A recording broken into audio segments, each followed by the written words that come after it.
اور اگر مقرر کرنے کے بعد آپس کی رضامندی سے مہر میں کمی بیشی کر لو تو تم پر کچھ گناہ نہیں،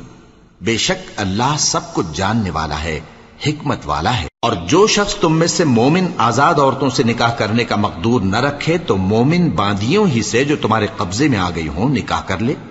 اور اللہ تمہارے ایمان کو اچھی طرح جانتا ہے۔ تم آپس میں ایک دوسرے کے ہم جنس ہو، پھر ان لونڈیوں کے ساتھ ان کے مالکوں سے اجازت حاصل کر کے نکاح کر لو، اور دستور کے مطابق ان کا مہر بھی ادا کر دو، بشرطے کہ وہ پاک دامن ہوں، نہ ایسی کہ کھلم کھلا بدکاری کریں اور نہ در پردہ دوستی کرنا چاہیں۔ پھر اگر وہ نکاح میں آ کر بدکاری کا ارتکاب کر بیٹھیں تو جو سزا آزاد عورتوں کے لیے ہے اس کی آدھی ان کو دی جائے۔ یہ باندھی کے ساتھ نکاح کرنے کی اجازت اس شخص کو ہے جسے گناہ کر بیٹھنے کا اندیشہ ہو، اور یہ بات کہ صبر کرو تمہارے لیے بہتر ہے، اور اللہ